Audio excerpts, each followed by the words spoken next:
Welcome to the Over the Hump podcast. Your gateway to the world of the iconic Brahman breed of cattle. At BRC Ranch, our passion for Brahman cattle runs deep. Join us as we delve into the heart of this extraordinary breed, unveiling its rich history, exploring industry trends, and sharing captivating stories that define the American Brahman. BRC Ranch stands as the pinnacle of Brahman excellence in America, boasting a decade-long legacy of champions and housing the finest Brahman bulls worldwide.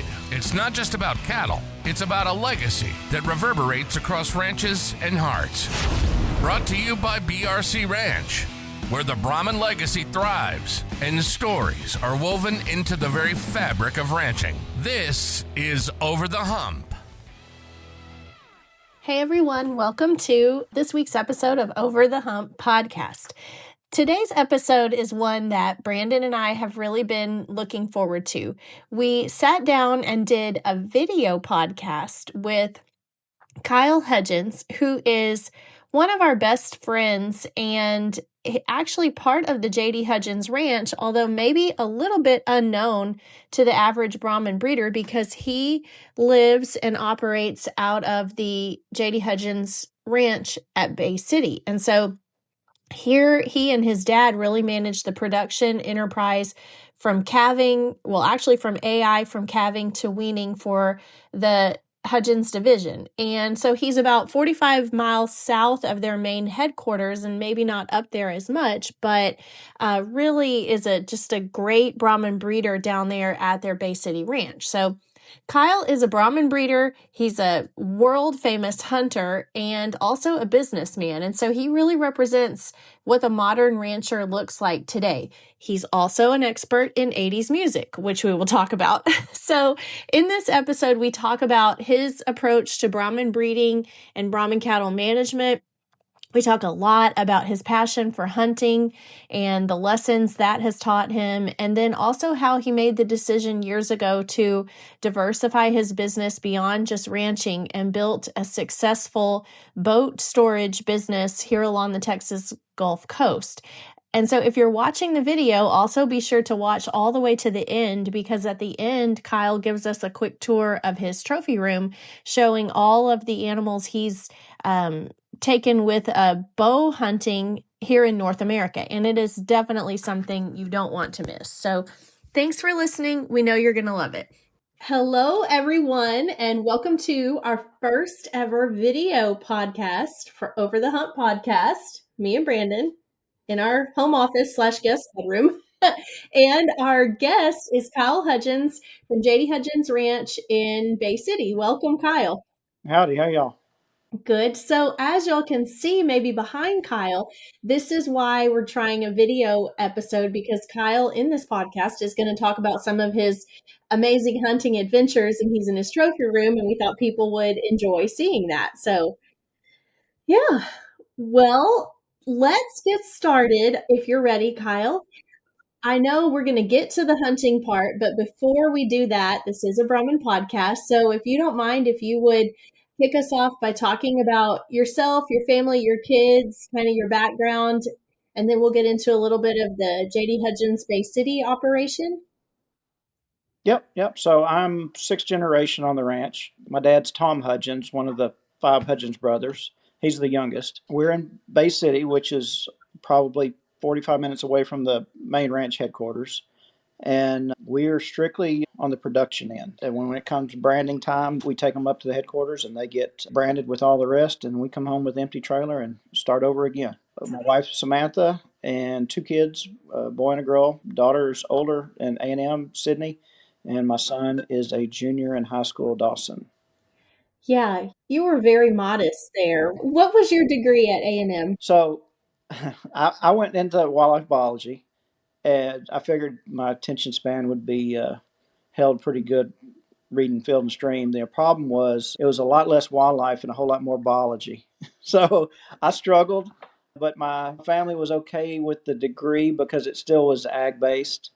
Originally planned on like a wildlife biologist type job, but maybe it was Texas Parks and Wildlife. But the ranching was like right behind it on the list of what I might want to do with once I got out of college. I didn't want to change majors when I started realizing, man, those biologists, they don't make a lot of money. They got good benefits, but it wasn't going to be a great income producing. And not that going to work on the family ranch was going to be that great income producing, but I hadn't settled on what I was going to do in the last couple of months of college. My dad's right hand man took another position, and it just really worked out that, hey, there's a spot here. Come do this. And, if you ever wanted to switch it up and do something else, then you could, but you got a spot here. And it really just worked out really good. I mean, that's what I've been doing since 95. We love going to visit you at JD Hudgins Bay City. Like, it's one of our favorite things to do. Just go down there and look at calves with you and stuff. But how long have y'all had that operation down there? When did you get it? How long has it been in the mix? So, talking about me getting out of college and things falling into place, the generation before, my dad getting out of college, way before my time, JD Hudgins had a ranch in northern Oklahoma. And it was the entire ranch had it. I think it was close to 20,000 acres. And I think the logistics and whatnot, early 70s, they looked at, hey, this isn't logistically feasible to keep this up here. So the ranch decided to sell. So the different divisions got part of the sales income. And Hudgins division that got some of the sales income. My grandfather, Edgar Hudgins, had known about this property down where we're at. And when we got the money from the Oklahoma sale, this place came available, and we purchased it. And my dad got out of A&M in 72, and being that he was the youngest and his four older brothers were already roots in the ground around home place at Hungerford, he basically was told, hey, you don't really have a choice. You're the oddball. You're the last one, so you're gonna go down there. I'm very happy being down here. We get up to the headquarters now and then, but we're definitely on the production end. It's a lot simpler down here. Yeah. Do you still AI a lot in the summer? I would say on at our ranch we're over 80% AI. Very, very hands on. You do such a good job of this. I feel like every time I talk to you, you're AIing a cow, and we don't really AI too much anymore.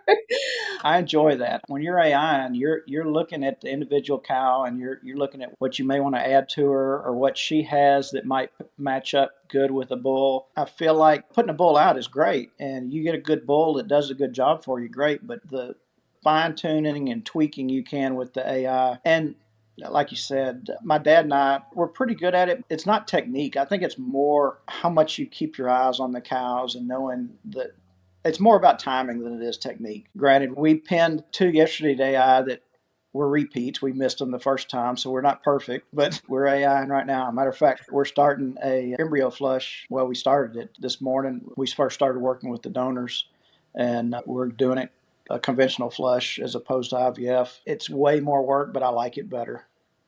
Yeah. You left out also a really fun fact about yourself in college. Can I share? That I worked at the chicken, or what are we talking about? Yeah, yes, your student worker job was at the Dixie Chicken. Well, if anybody watching this knows anything about the chicken, the guy that started it was Don Ganner. And growing up, Don and my dad were really good friends at A&M. So Don struggled in school and basically walked across the street and rented the chicken and started it about the time he said, I'm not going to get a degree here. And my dad kept up with him real well. So we'd go visit him. And not that it was anything special, but every time I'd come in there, he would tell me I'd have a job when I got to A&M, which basically was, in hindsight, it's probably more of a threat than anything. So but it was fun. I met some of my best friends through working at the chicken. Yeah, that's awesome. You were in their accounting department though, right? So when I first started, being that I knew Don, he felt a little safer with me. Yeah. So my first job there was to get there early in the morning before classes. And he had the chicken, he had the dry bean next door, he had chicken oil company, he had Alfred's, and maybe a couple others that all the registers came to the chicken, and we would have to total out what they made that night, make sure everything matched up, refill the registers to go back out that had the right denominations of bills. And I did that for at least the first year, but by the end of the semester, I was like, man, I was up there with a little old lady named Peggy, and she ran that place forever. And there was another girl or two in there, and it was a great job. And you kind of knocked out some hours before class, but I wanted to be I wanted to be down in the bar area. You could hear the music from up there, but yeah, you wanted to be downstairs. They had to tuck away like the Hunchback of Notre Dame. Yeah, exactly. I was up in the tower counting the money, and but yeah, then they moved me down into the kitchen, which was fine. But yeah, eventually, I guess the highlight of that job was when I was there. They still turned vinyl records. There was no MP3 or anything those days. And you want to talk about stress? You're up there. You've been at work for 4 hours. It's 12:30 in the morning, and you're having to hit the third song on a vinyl record, that little groove, just perfectly, so you don't hit the end of the song before or miss the first few notes. That was fun. You're basically getting to be a DJ for all the people there at the Chicken. What has the snake always been there, or is that something that's new? Oh, it's been there forever. We got to feed the snake when we worked there. About once a week, we'd go to the pet store and get mice, and we'd drop him in there. And sometimes he'd grab him one right away, or sometimes he'd just sit there and sit there and sit there, and they'd climb all over him. He'd just be patient. And it's not just one snake. They've changed snakes over the years. I think I went in there the other day. They just had one big one. They move them in and out as they need to, right? I didn't know if it was the same one or not. At one time, they had two or three smaller ones in there, but I think now it's just one big one. So back to the Brahman cattle, what made you personally fall in love with the breed? I know you couldn't help it because you're basically generations bred into it. And that's the only thing. But of course, there's got to be some kind of personal love for them yourself. Well, so of course, man, would that have been a sidetrack if I'd have just said, "Yeah, I'm going to do this, but I'm going to go buy a bunch of Angus cows"? I think everybody in the family would have looked at me sideways.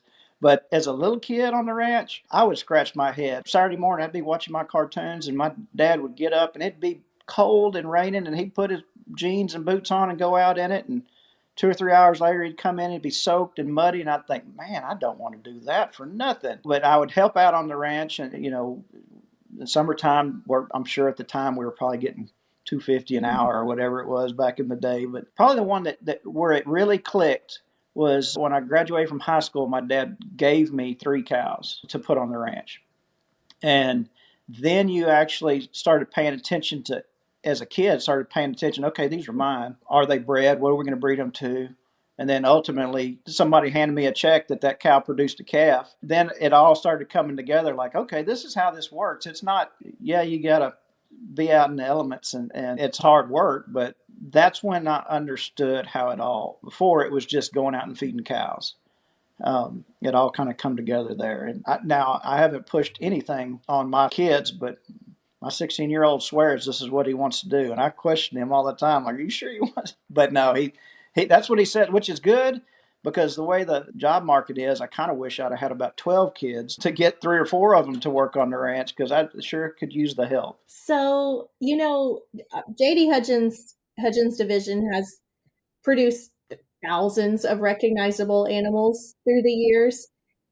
And I'm sure you probably had most all of the famous herd bulls on your ranch as natural breeding sires, right? When we're getting herd sires, we usually get really good herd sires down here. And we usually keep a bull out. Our bulls typically are just with like open cows because, maybe they're harder to get AI'd or whatnot. But what I was going to say is typically the top bulls, they don't come down here or they don't get allowed to come down here. So we get good bulls, but the good ones, and they need to stay up there, especially ones that are like sires that we're selling semen out of that people can lay their eyes on a lot easier at the headquarters.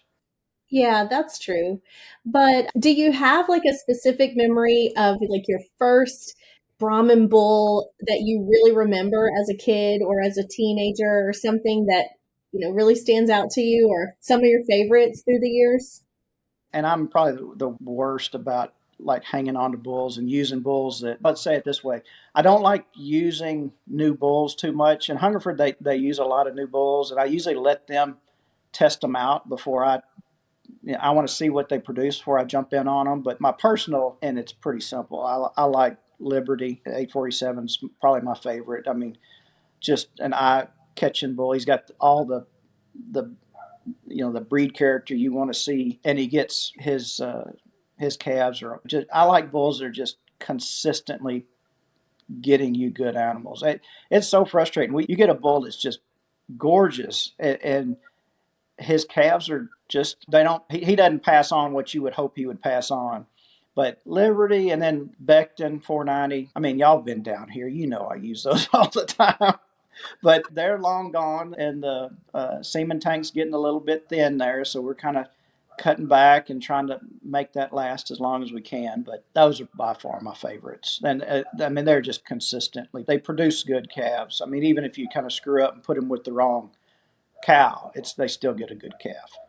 I was trying to search up on my phone. You know how you can like search location of some of the pictures we've taken of babies at your ranch because we like zoom up on the ear tag and it's like we're so jealous because it'll be like a Liberty direct calf of Yeah. Liberty. There's so many good ones down there. Well, don't lie. Y'all like coming down here to get some Mexican food too. So there's other benefits. That's always the best. But I tell you, that's one of the most beautiful ranches I've ever been on. You're going to see deer. You're going to see a lot of grass. But that Caney Creek that winds through there is amazing. But then when you go back to that big pond, you've probably got more alligators per capita than anywhere I know of. And so it's every time you go down there, it's something cool. Yeah, well, we are fortunate. I always think when we're branding calves that the best ones come from down here, but it's not. Maybe a little bit comes from what we're doing, but a lot comes from the soil and the ranch we have here. The headquarters there, man, when it gets dry, it gets dry. It's sandy soil up there, and we're fortunate when it's dry here. It has to really, really be dry before anything starts showing any stress. We got really good soil here. We're fortunate with that. Well, just as a side note on your own personal deal, I know you've got a little special operation going down at Riata. Tell us what you got going on down there. That place actually was in the family for a little while. It was J. Boone Coots had that for a while. That was an old ranch called the Fay Ranch, and they divided it in half. It was 1,200 acres, and they took 600 of it. And J. Boone had it for a while, and then he sold it. And then the owner that had it had financed it through a local farm lending, and got wind that they were not making their payments and found out they were selling it at the courthouse, and just worked out that we were in position to be looking, and it was way more than what we needed, but glad we got it when we did. And we picked up that 600 acres, and it's been 20 years now we've had it. And it's, again, more than what we need, but I'm hearing hopefully in the next couple of years I'm going to be actually properly utilizing all of it. I had been buying our Brahman females and putting Angus bulls. I've used several Angus bulls recently, probably in the last 10 years, exclusively using Gardner Angus bulls out of Kansas and producing F1s. And for first started that for income, for producing for the F1 sales. They were, good price. But then as my personal herd grew, I started using F1s for my recips. And here in the last 3 or 4 years, it just economically it doesn't make any sense for me to sell these F1s when I can keep that heifer and raise her up, and she can be my recip cows out of my best donor cows. So, and that's kind of what the plans are with the last few pastures at Riata, is to start running probably I'd like to run about another 60 recip cows in the next couple of years.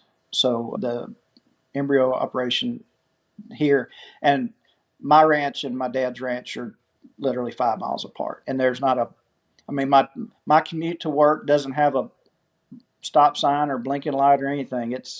I can be at work in 5 minutes, and if we got to drive a tractor back and forth, it's close. Everything's super convenient right here, and both ranches do have Caney Creek running through them, so really good soil. I will say those cows that you've got down there that you're breeding to Angus bulls would rival most people's donor cows because they look amazing. And you're like, man, you're breeding these things to black bulls, but that's why those F1 cows you've got. I know we were fortunate enough for a few years there to get a few of those heifers, and we still have a large percentage of them in the herd. That was 10 years ago or something, but they've been great cows.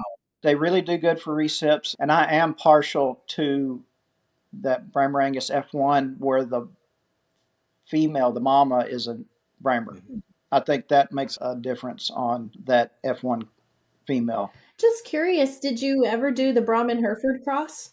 So before we had Riata, my wife's grandfather had 65 acres down the road, and we were running F1s there. And having only 65 acres, you're going to only have basically one herd.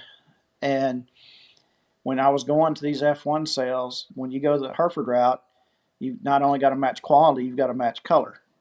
And I just wasn't big enough. I wasn't going to be big enough to do both. I'd be able to put a really pretty group together quality-wise, or I could put a pretty group together color-wise, but I wouldn't be able to do both. So, and that's why I went that route, and I just never changed. We have picked up, Hudgins Division has a few F1s that are Brahman Hereford.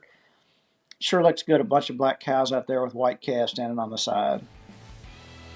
Brahman breeders know, you want the finest herd? You have to start with the finest Brahman bull semen, and there's no finer selection than at BRC Ranch. Our champion makers are exactly that, but we know variety is essential. We also offer semen from low birth weight bulls, polled/scurred bulls, and sexed heifer semen. BRC Ranch works to release orders within 3 to 5 business days, but you can always stop by the ranch to pick up your order too. Bring the top Brahman sires to your ranch. Go online to shopbrcatraire.com. Well, let's move into kind of our next section where we want to talk about your hunting and your adventures. In some circles, you might be known for your hunting more than your cattle, honestly, because you're like a national celebrity of hunting. So you want to just tell us about, when did you get this obsession and what have you done with it? Growing up on the ranch, when I was little, I didn't go anywhere without a BB gun. And then we have deer on the ranch, but we're in Matagorda County, which is absolutely not known for quality deer. And it's not because of hunting pressure or anything. It's because it's just our genetics. We just do not. It doesn't matter how old they get or anything. They're just not big deer. But I hunted around here. My dad, he likes duck hunting. So I got to duck hunt and anything outdoors. I'm fishing. We're right here on the Gulf Coast, so saltwater fishing, love that. But locally here, I shot my first deer here on the ranch. After shooting a couple with a rifle, I was like, man, these deer, it's not much. It wasn't doing much for me to shoot one with a rifle. I was in high school and decided, you know what? Let me see if I can shoot one of these with a bow and arrow. And I had a friend whose dad was a bow hunter, had an extra bow that me and my friend would shoot between my junior and senior year in high school. Went to the back of the ranch, my dad's ranch, my senior year, opened a day of bow season, and literally climbed up in an oak tree on a 2x8, and I shot a doe. And that's still one of the coolest things. I couldn't believe I shot an arrow into a deer. It went 50 yards and fell over. And I would say I was hooked. I was like, what else can I shoot? Now, I wasn't big in, my family always went out to West Texas mule deer hunting. So when you shoot a whitetail, you're like, okay, I want to shoot one of those, but mule deer would be cool. And of course, you see the pictures from out west and elk hunting and stuff. But besides that, I really didn't realize, I guess you knew the species were out there, but didn't know how to hunt them or whatnot. And when I got out of college, I had a chance encounter with probably one of the all-time best bow hunters. I was on a hunt down on the King Ranch for their exotic nilgai, and there was, there was two of the very best bow hunters ever there. One by the name of Jack Frost, and another Tom Hoffman. And Jack's real reserved. He's quiet, really nice guy, but just quiet. Tom is the most energetic. He could sell you anything. I took to him real quick. And again, I thought I was special here, but he's like, man, what's your address? When you get home, I'm going to send you a couple of hunting videos of some of my hunts I've done. And sure enough, a week later, here's 2 VHS cassette tapes, and I pop them in, and here's this guy showing, he's carrying, and this is in the 90s where the VHS camcorder sits on your shoulder. It's not easy for him to make these videos, but he's going up to northern Canada hunting caribou, moose, bears, sheep with a bow and arrow. And that's where it started. I always blame him for all this because I didn't realize you could be successful at that. And I never planned on, I never had a plan. I just thought, well, it'd be cool to shoot this. And I did that. And I think, well, it'd be cool to shoot that. And I did that. And then I looked up one day and I had that, well, there's 29 recognized big game animals in North America. And one day I thought, wonder how many I got. And I counted and I had 19 of the 29. And at the time, only about, probably 15 to 20 people had ever completed all 29 with bow and arrow. And a lot of them, a lot of it's physically hard to do. A lot of it's economically hard to do, especially now. I couldn't do it now. It's some of the hunts that I did for, say, a hunt that cost me 25,000 back in the day is well over 100,000 now. So you really have to be committed to that bow and arrow, because a lot of people are like, okay, if I spent that much money and it's getting to the end of the hunt, that bow's going to get left at camp and we're going to go with the guide's gun.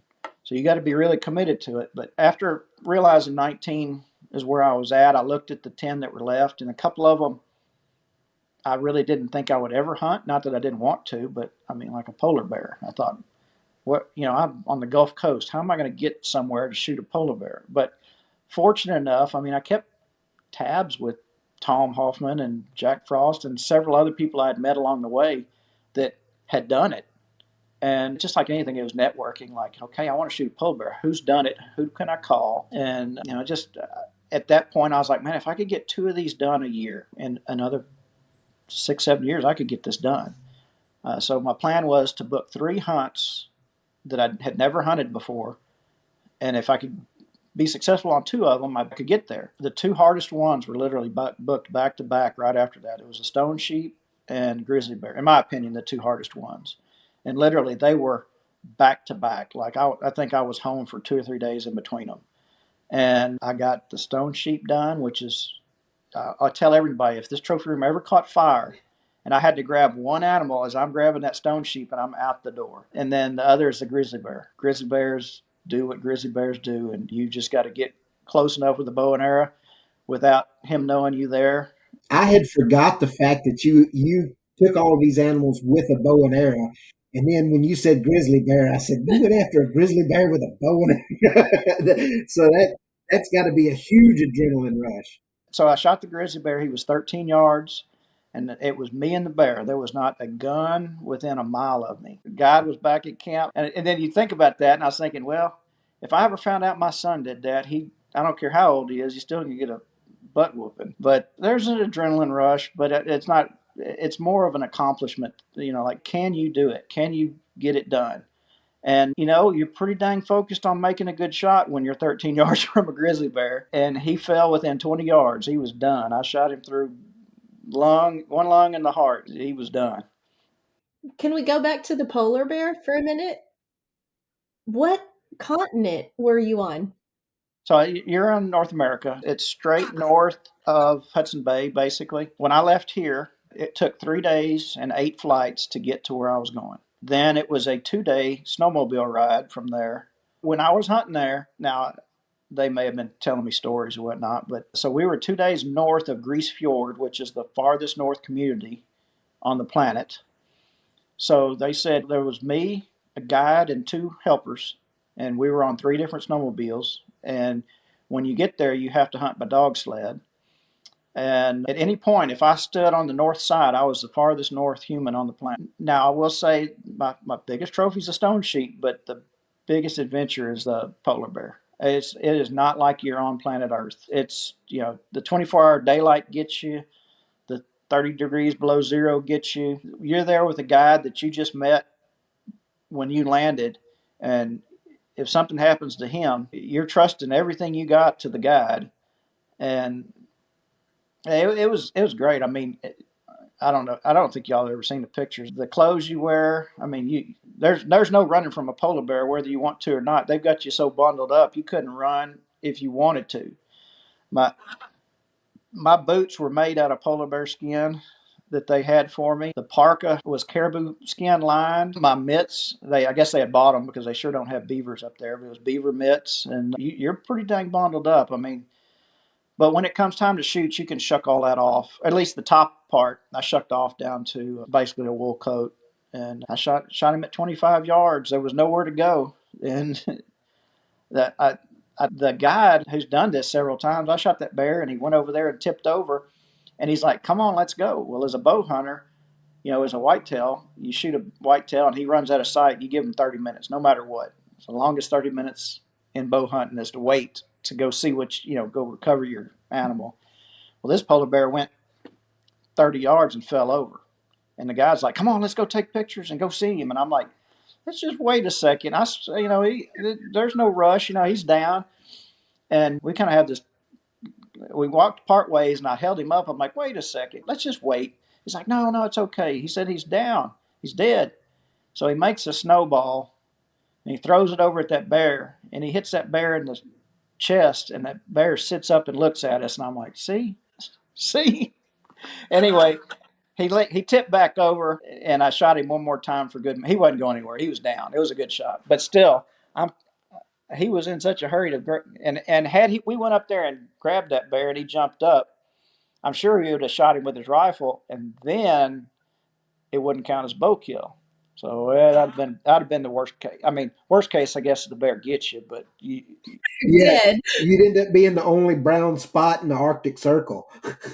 now, if anybody watches this and questions anything about a polar bear, I will tell you there is no waste on a polar bear. There is don't when we left, there was a pile of guts and a red spot on the snow. We took every bone, we took everything, because you think about it, in the Arctic, there's not cows. They don't get beef. They have muskox, they have seals, they have polar bears.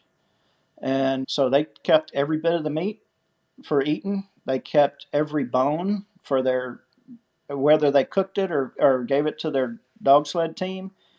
Man, they kept everything. And of course, the trophy, we kept that. And again, we had 2 days home, and we stopped at this little cabin on the way up and on the way back to spend the night. I mean, I say a little cabin, I'm talking 20 foot by 8 foot, but it was out of the elements. And on the way back, they took the back strap out of that bear and cut steaks and cooked them. And because I'm really big on eating what I shoot. I don't want anybody to say, "Hey, you shot that just for the trophy." And I would say I never see anything for the trophy. It's more for the experience to see that if you can get it done. But yes, I did eat the polar bear, and yes, it is the worst thing I have ever eaten. It was horrible. Now, it probably was the way they cooked it, but you probably could have done a little bit with it. But if somebody says it's polar bear on the menu tonight, I'll probably go without. Have you gone through the whole checklist now of North America? I did. So I finished that probably, oh shoot, it's been 6, 7 years ago. I finished. So there's a Grand Slam Club Ovid. Who completes it? I was number 36 with a bow and arrow.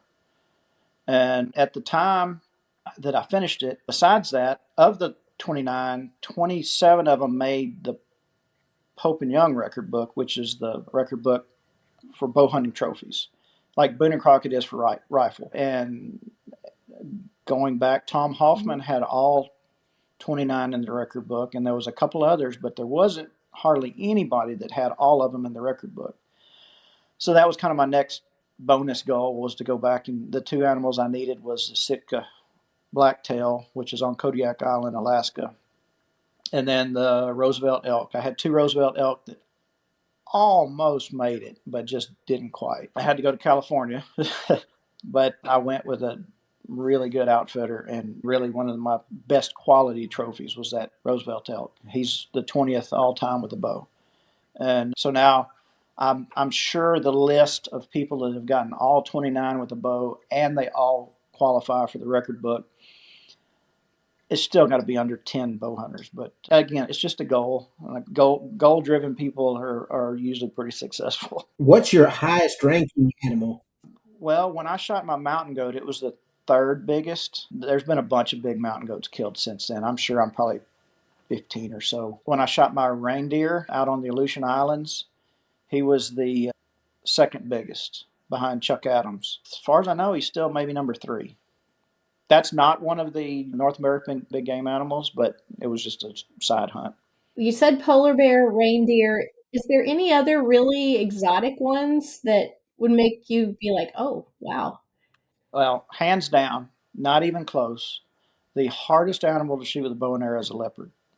And on my 4th trip, I got that 2 years ago.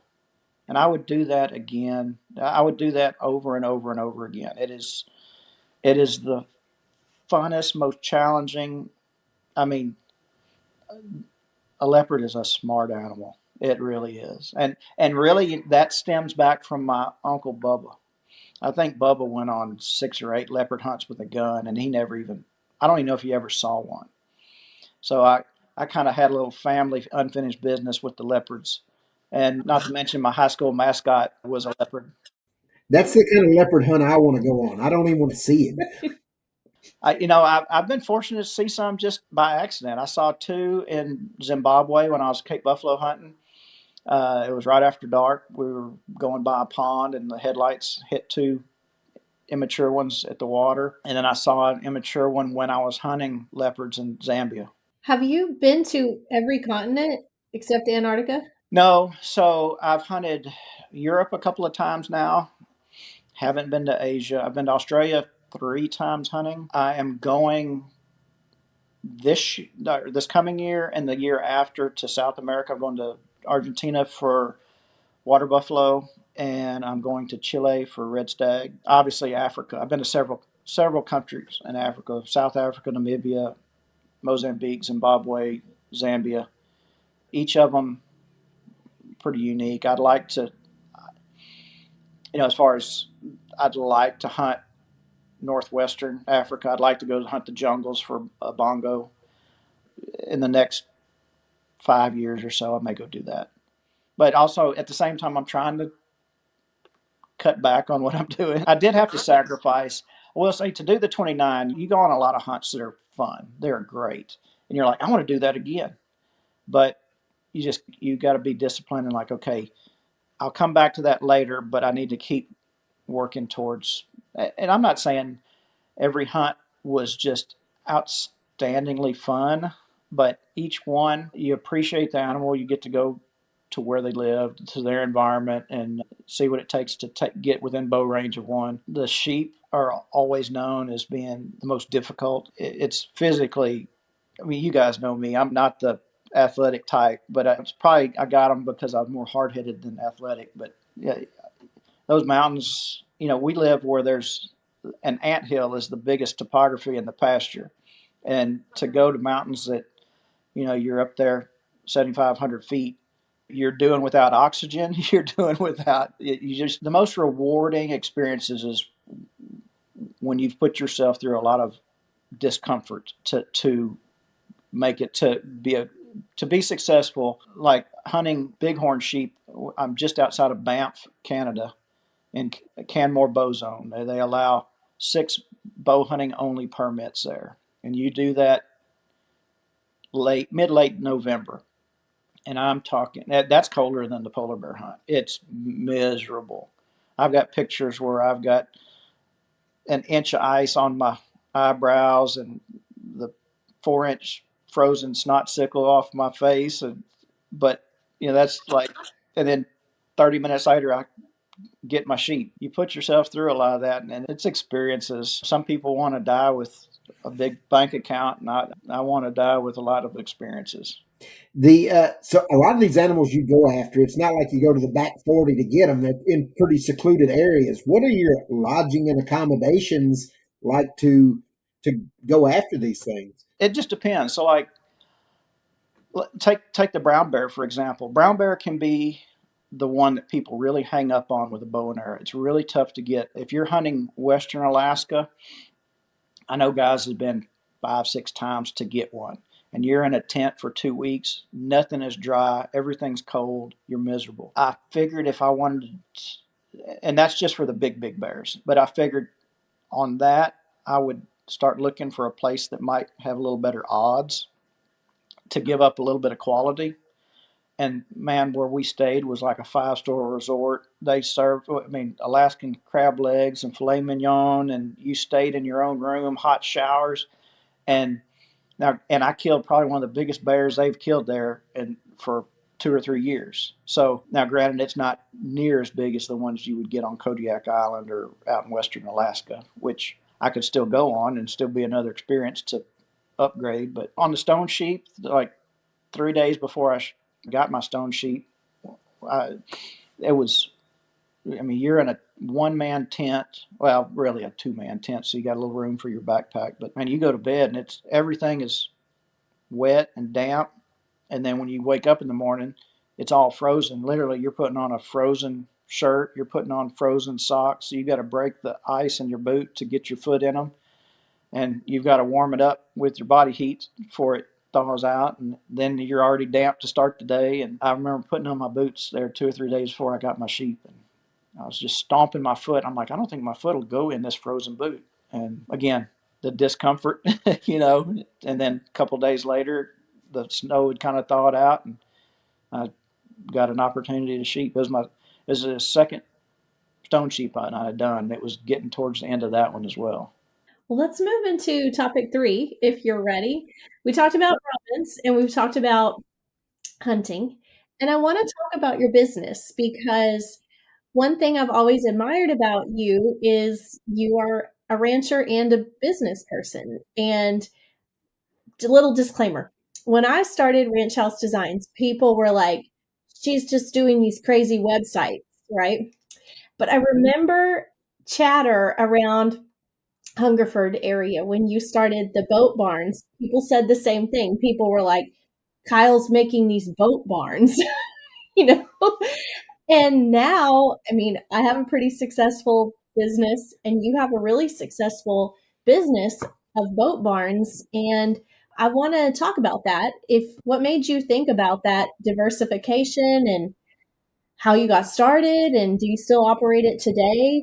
I make fun of myself, but some of it's true too. You would think, you know me, and studies weren't my best, but I did read a book in college. It was Ray Kroc's book about, you know, starting McDonald's and franchising.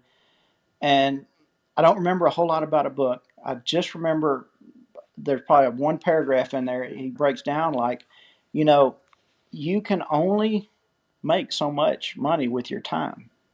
And when you can find a profession that doesn't require your time, then you can be wealthy because you're limited. You got 24 hours in a day.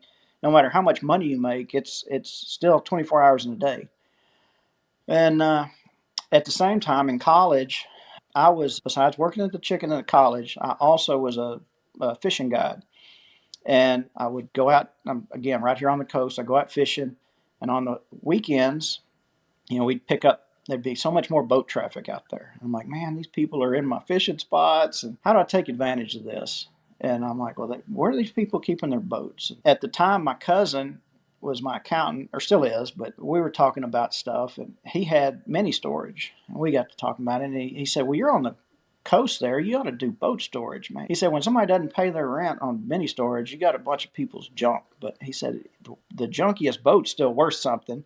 He said, you ought to look into that. So good thing about being a rancher and with the storage business as well is it's a demanding job, but it's also very flexible time. I mean, things can get done and then you can go do something else. And I took a little time to start nosing around, and, you know, I found a really good location. I mean, with anything, it's location, location, location. I found a really good location. Like if you're going to fish at this fishing community here by the house, you have to go past this property. And so I bought it. I was out of college and didn't have a lot of money. Now, granted, my mom and dad did help me out with some, you know, loaning me some money. And I bought it. And then I had sold 2 bulls to Australia, and I had some pocket change. So I built 24 units with the money that I had.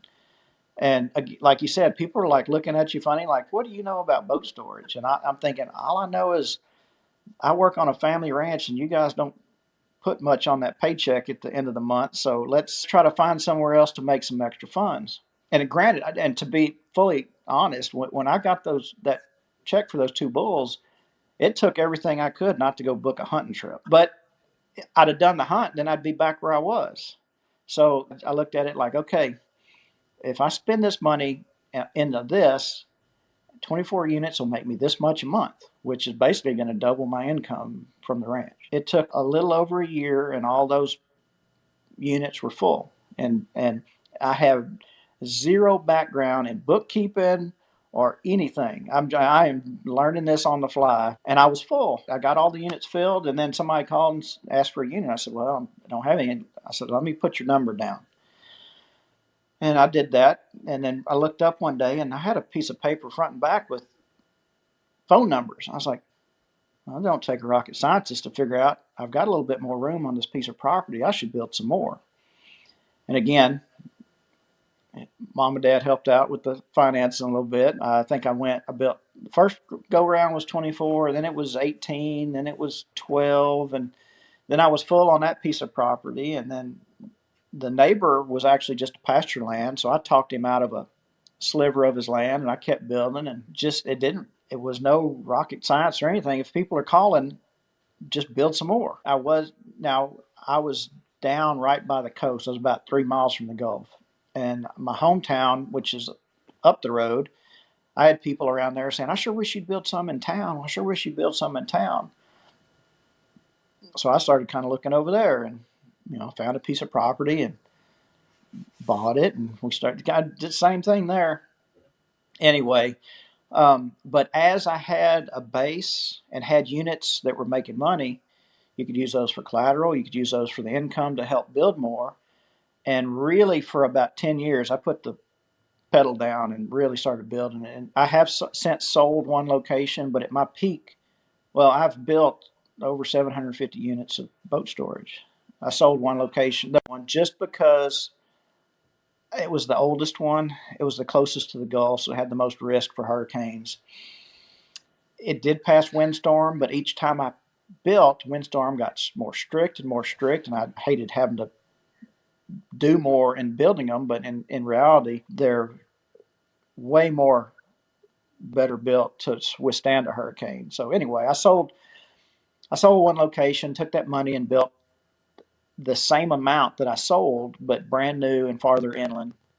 And that was kind of a lateral move, but less risk out there on the Gulf Coast. And so now I have about 575 units, and no plans on building anymore. I'm 53, and that's, the wheels are always turning, but shoot, these days, the red tape involved that we didn't have to go through for the other ones. And I guess I'm getting older and getting tired of people. I don't put up with people telling me what to do so much. So I think I'm good where I'm at. I don't really see myself building anymore. That's enough. And I handle everything here at the office. I'm sitting at my desk here. The hard part is building them and getting them paid off. But once they're there, you get people move in and out. But I was looking at a guy's contract the other day. He's been with me for like 12 years. And I know his name, but I swear I couldn't, if he walked up to me. I mean, I hadn't seen him in 10 years. So those kind of renters are gold. They're no problem. If I'd help them out in a second if they needed anything, but it's pretty self-sufficient operation. So I save them from having to build a unit or something at their property to maintain and pay property taxes on, so they get that. It's beneficial to both of us. But again, once they're built, besides little maintenance, going back to Ray Kroc's book with McDonald's, it's not taking my time. I know I've told you guys this. 80% of my income comes from the boat barns, but 80% of my work is on the ranch. Like, my labor is on the ranch, but the income's from the barns. And I would have never been able to do any of I couldn't have done 80% of the hunting I've done without that. And I probably could have paid them off a lot quicker if I hadn't been hunting. But also, you got to have goals. I mean, I wouldn't have been putting the pedal down, building boat stall after boat stall, if I didn't have hunts out there that I needed to come up with the income to pay for. But yeah, it was very fortunate. And you're talking about diversity and going back to COVID, the ranching industry, we had to suck it up a little bit, but we were kind of fortunate. I have very successful friends that really, really struggled during COVID because of the type of business they were in. We were fortunate with the ranching that it didn't squeeze us like it did a lot. And then the boat storage thrived because the only thing they let you do is go out and get in the middle of nowhere and go fishing. So, and then it's not like during COVID also that people were going to sell their boats. They still needed somewhere to keep them. And if they did sell them, they were going to sell them to somebody else that would need somewhere to keep them. So I was really fortunate during that time that my income streams were pretty fortunate with COVID. But yeah, I mean, if I would highly recommend, especially if your primary income is cattle, to look at something. I figure with every unit I have, I bought an 18-wheeler of limestone, and I've spread every bit with the same tractor I put out hay with. And being on the ranch, I know enough electrical to run the outlets and the units to keep the batteries charged in the boat stalls. So there's a lot of it I've learned from the ranch or used from ranching to help get that started. But yeah, if you've got any other form of income or any, I would highly recommend doing that for sure, because you've got the time. Ranching takes a lot of time, but you've got flexible time that you could do something. I just fell into the boat storage stuff. I like how you deal in units of semen and units of boat barns. Yeah, I guess so. When I started, it was about $50 a unit both ways. So, I mean, balancing the multiple businesses like you do, the ranch, the boat barns, and stuff like that. How do you manage your time and things like that for family, and then hunting on top of that? I don't get to do anything as much as I want to. Your 24 hours is limited. A day in my life is getting up and taking care of my ranch first, getting that knocked out. And my dad starts at 8 o'clock at his ranch. So if I can't get done by 8, it'll have to wait till later in the afternoon. Working my dad's ranch. The boat storage is super flexible. Everything's, the phone number for that's on my phone. So somebody can call me while I'm at work. And if they want a unit, I just coordinate when we're going to meet up. And a lot of times that's after 5 o'clock. And then there's at the end of the day, if you know me, I can't wait to get out of my work clothes, get cleaned up. I usually plop down here at the desk and do bookkeeping. And, I'm the one man show here. I get the deposits, I make them. And Rachel, you probably know this through doing my website. I am very computer unfriendly, savvy. I am the last part of the generation that said I'm not doing anything with the computers. So doing this podcast is about as much as I'm going to do. But yeah, all my bookkeeping is on paper, and my mom is retired from banking, and she sure helps out with doing the computer stuff. Like here at the end of the year, we're going to wrap up the books and open them up for next year. So we do have a lot to do in the next month, but everything is on me. So usually if a lot of times I'll be here at the desk and think, oh, I got to call a renter about something. And I look down and it's 9:30 at night because I'm here at the desk. I'm like, oh, I can't call them tonight. I'll have to do it tomorrow. But yeah, and then the trophy room / office is just right outside the house. So I could eat dinner and then walk outside and be at my desk and then come back inside to sit down and watch something on TV with the family, which I'm not a TV person. I might watch a show or here or there, but I got too much stuff to be watching TV. Well, this has been amazing. We're at over the hour mark. Like the time just totally flies. It doesn't seem like it's been an hour. But we like to wrap up the podcast with like the same question. If you've listened, you might know what our question is, but but I've added a question. So I would like to ask a final question and then Brandon will ask a final question. My final question, what song do you like better? We built this city on rock and roll or Take on Me? You got to pick okay, which one's my favorite kid? I'm going to go with C, Africa by Toto. Oh, yes, I That's a forgot good about one. that. Yes, that's awesome. Yeah, in case you people didn't know, he's like an aficionado on 80s music, and it's amazing. I don't know why that wasn't a segment on here. We could have done 80s music for the whole hour. And I will say, I'm very fortunate. There's still a lot of 80s bands out there, and my kids have gone to see Def Leppard, Guns N' Roses, and REO Speedwagon, and Foreigner, and while they're still around, they better go see them. And obviously, Rachel knows, and Brandon knows that somehow the one person in the Hudgins family that got the music gene is my son Dawson. I don't know where he learned to sing. Well, he was humming perfect notes before he could talk. So we knew something was up. He does really good. I wish he made the state choir here in Texas as a sophomore, and he's got one more round next month to see if he makes it again as a junior. So He is so gifted. he says, "What am I going to do? Be a singer? I want to be a rancher." I said, "You know what? George Strait does both." Yeah, That's right. he does. Okay, last question. I think I know the answer to this too, but Brandon, give it up. Toss it up. Who is your favorite Brahman bull of all time?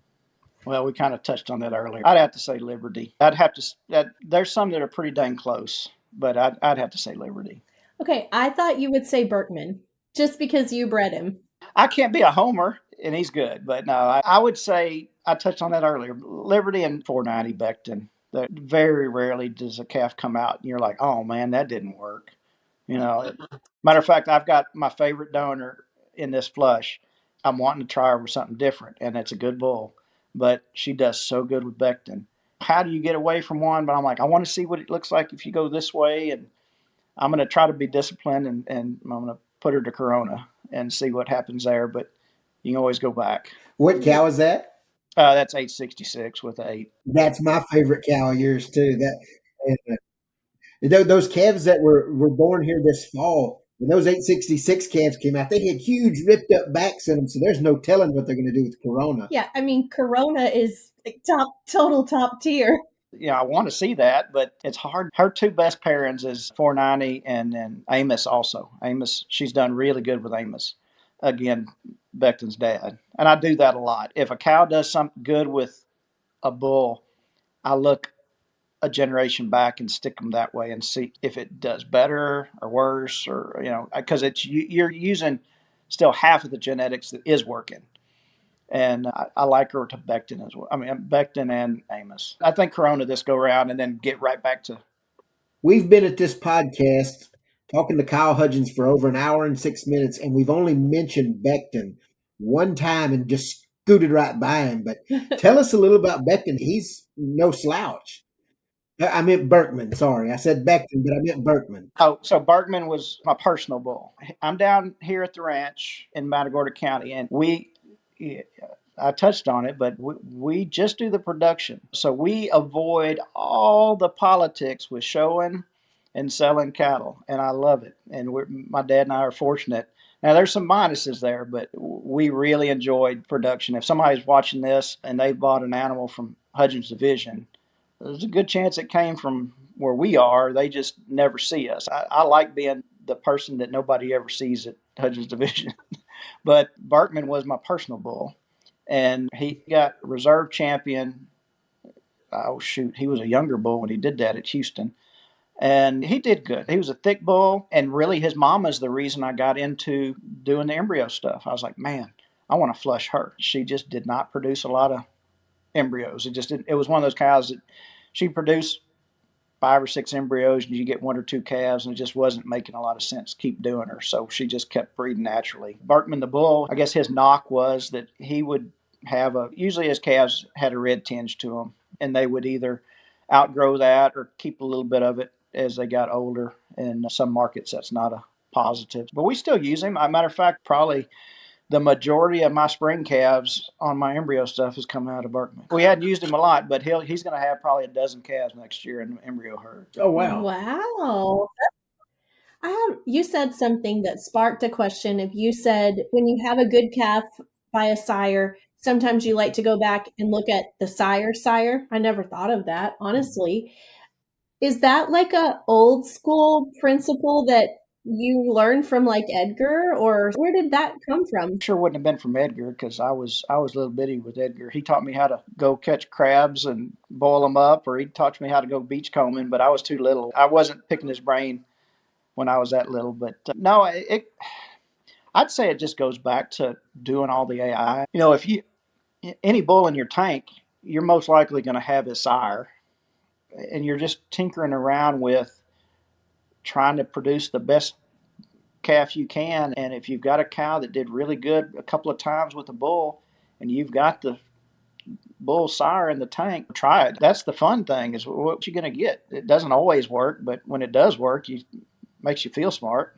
Well, Yeah. talking about you like experiences, right? I just thought of an experience I would probably like and you would probably like, and that is just going and looking inside your semen tank. I will say I got a picture the other day. I asked if we could get a picture of all of our frozen embryos, and so we got a big canister and all the matings there on top, and you're just like, look at all them calves that are just waiting to get put in. So that's kind of the same idea, but a different. Oh yeah, we are fortunate, and personally, that's probably the biggest plus to working on the ranch is, you're getting to produce animals for the ranch, but also when you're breeding your personal animals, have, great bulls right there at your fingertips to pick and put with your animals. Super fortunate to have that available. Well, any last words? Anything we forgot? Well, if somebody's watched through all of this, thanks for watching. You would be surprised. We have a big following, and people, they're even like, we want more. Like, don't cut it off at an hour longer episode. So Let me do a quick walk around. I mean, y'all been looking at my little deer behind I do have baseballs. Those are all like Roger Maris, Willie Mays, Babe Ruth. Okay. We're getting into the meat of the trophy room. So there's oh There's a wow. moose. Is that a mule deer? that's a mule deer, grizzly bear, elk from Utah, kudu, moose. Let's go. There's a bison. My better whitetail are here over the TV, and then there's the sheep. That's the one that I'm grabbing if this thing catches fire. There's the bighorn, the doll, the desert sheep. There's the goat that you're asking about. What was the biggest quality? Which most people would think that, well, that thing just has little horns, but at the time that was the third biggest goat ever. There's a Shiras moose from Colorado. Anyhow, that's one of the rooms in the trophy room, but Oh, I love it. This has been amazing. This is going to be one of our best podcasts. We appreciate it so much, Kyle. We're going to sign off again. Thanks again for watching. And it goes without saying, but if you want to learn more about JD Hudgins Division, you can go to jdhudgins.com. Check out all the great bulls they have and the cattle they have for sale. And they have a sale coming up at Houston this year. So it's going to be amazing. And thank you, Kyle. You've been listening to the Over the Hump podcast. Our passion is Brahman cattle, and it runs deep. And this show is about its rich history, industry trends, and stories that define the American Brahman. We hope you've enjoyed the show. If you did, make sure to like, rate, review, and subscribe. We'll be back soon. But in the meantime, find us on Instagram and Facebook at BR Cotrere. See you next time on the Over the Hump podcast.